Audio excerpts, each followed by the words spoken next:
Good evening, CoachingU4U family. Thanks for joining us tonight. I'm not going to keep you long.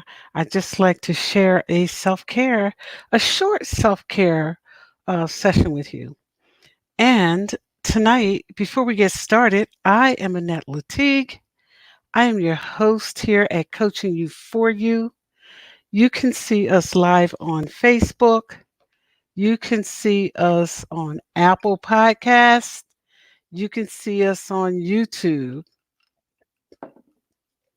And you can prepare to see us in writing. The book is almost here. So tonight, I'd just like to welcome you again and thank you for joining me here. See us on YouTube. Hit the like and subscribe button. This is one time when we want you to put all of our business in the street. So again, thank you for joining us. I'm excited tonight, and I'm excited because the topic that I want to share with you about tonight is a topic in which my disclaimer lies. I don't know everything. I am simply sharing with you my experience, strength, and hope. What doesn't apply, let it fly. Inhale the inspiration, sit back, and let's just chat for a minute. It's always a good idea when and where you can to help folk. Always. I'm telling you from experience that even when they misbehave, it will return to you tenfold. I am grateful for this chapter in my life because everything I went through brought me to this chapter. And so it's a good idea that when you can help people, you do just that. We want to caution you tonight, based on my experience, strength, and hope. Help them, but do not become the trauma center. And what do we mean by that? Well, oftentimes all of us have friends, families, and sometimes foe who will reach out to you, allergies tonight as usual, who reach out. And I'm just realizing that it might be some of the plants here in this residence. That this might be some of the problems with my allergy. I'll see the allergist tomorrow, so I'll have a better understanding of that. But that's neither here nor there. I love plants, and as you can see, I have a few of them.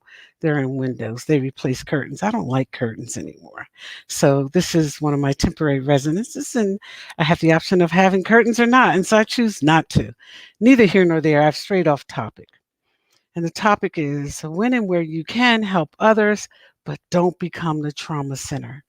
There are times when our family, friends, and foe will come to us and want to talk to us about um, what we should do and what we should not do, and what we need to do to better help them. And there's nothing wrong with helping people. I don't want to mix this message tonight. Help them. You get your biggest blessings when your hands are open. Help them. Just don't become the trauma center. And I'm going to repeat that over and over and over again because all of us have the family, friends, and foe that are filled with drama and will bring it to your doorstep at every opportunity. And sometimes we can see the magic in people when they can't see it in themselves. I'm a witness to that.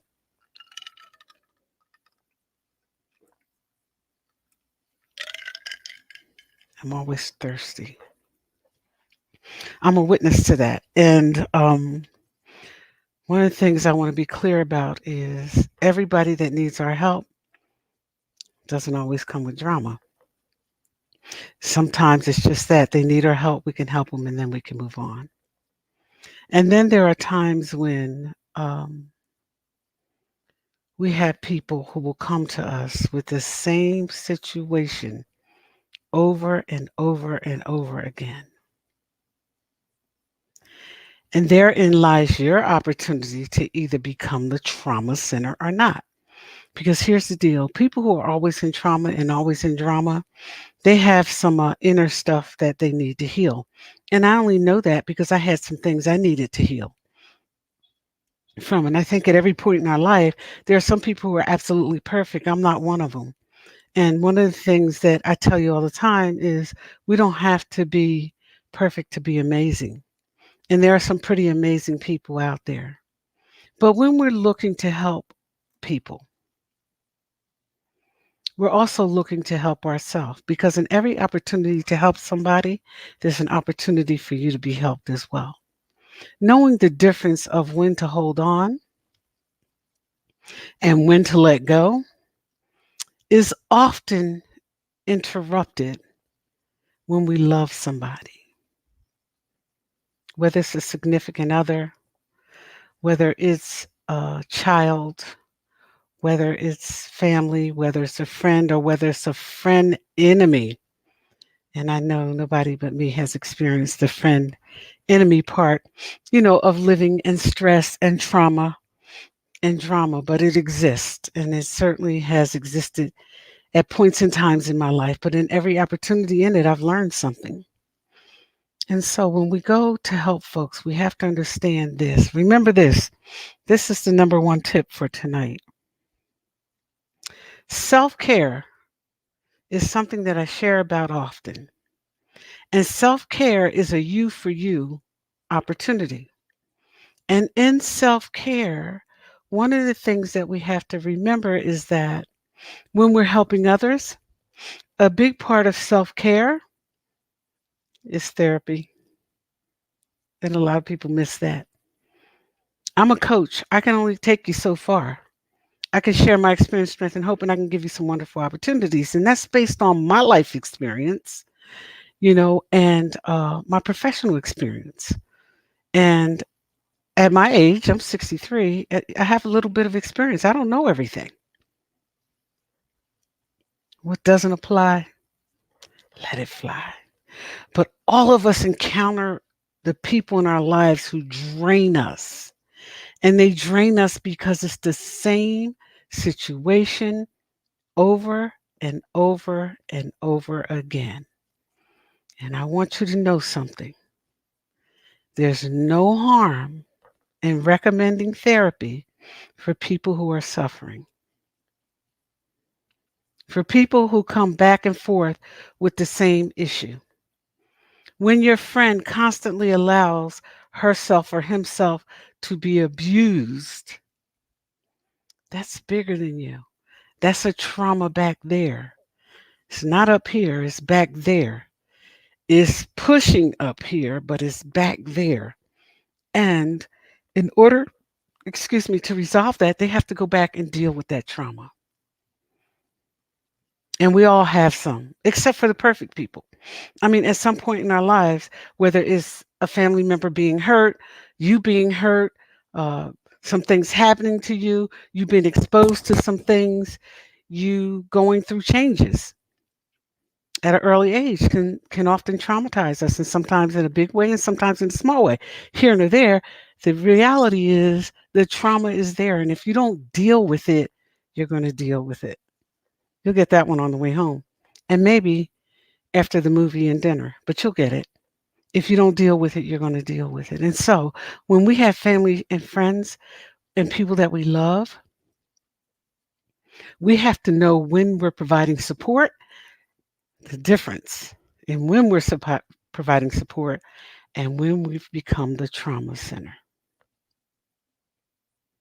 And here are some tips to help you with that. When their trauma becomes your trauma because you're dealing with it on a regular basis, number one. And number two is no matter what you offer your loved one or your friend has a problem for the solution. Number two.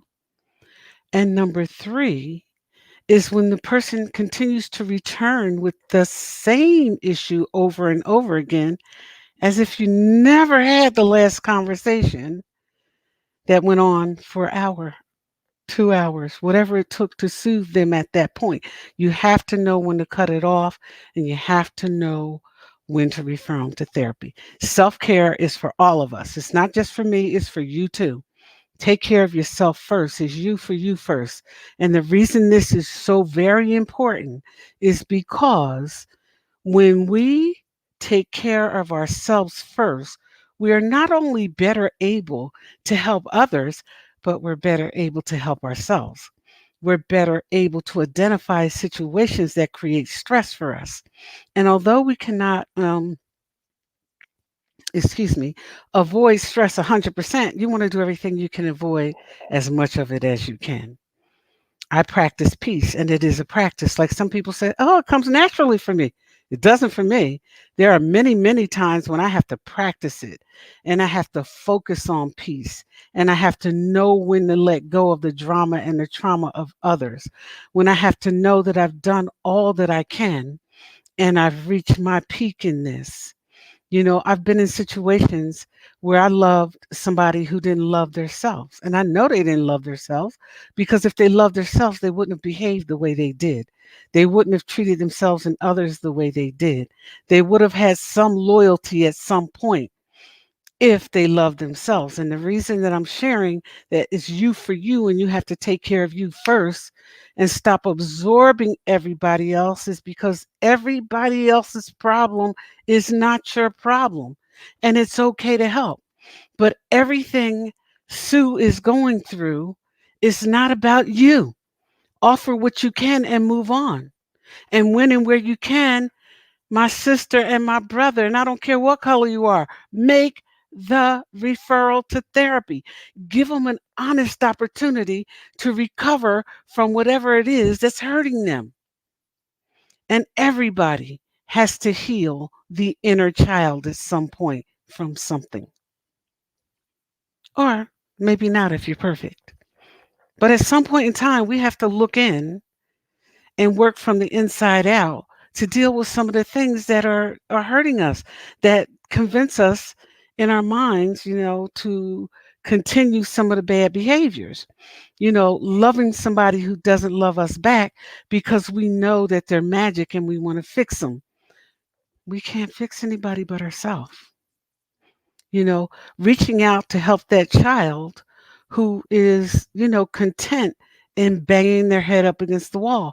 And sometimes in everything we teach them and everything we bring to the table for them in helping them grow as children, uh, they'll have to bang their head sometime. And we can be there to hand them a bandage, but we can't always stop them from doing what they need to do to grow. And the same thing goes for our families and friends. We cannot change anybody but ourselves. The first thing is self care.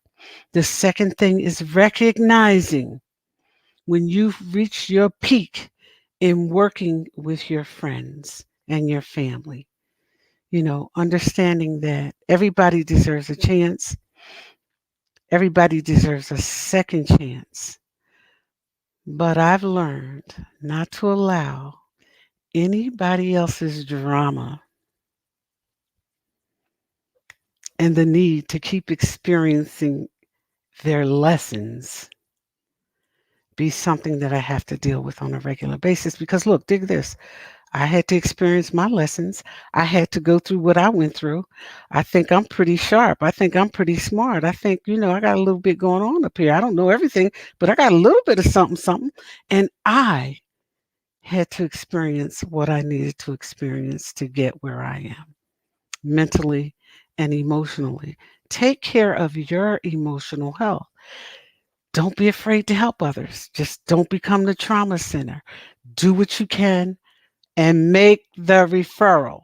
So the next time one of your friends calls you and says, you know what, Bill is calling me about the same thing over and over again. The only thing you need to say to them is make the referral, baby. It's time for them to do something different because sometimes in our friendships, we've done everything we can and we've reached our peak in working to help others and trying to be the best people we can be for others. But when You take care of yourself first, you're in a better position to help others, and you're in a better position to recognize when you've reached your peak in that situation. So know your peak, make the referral. And self care is always job one. It's not selfish, it's sanity. Thank you for joining me here tonight at Coaching You for You. My name is Annette Latigue. We're on YouTube too. Put our business in the street. This is one time when we want you to tell the whole truth and nothing but the truth. Tell them about us. Have a good evening and thank you for joining us. Good night.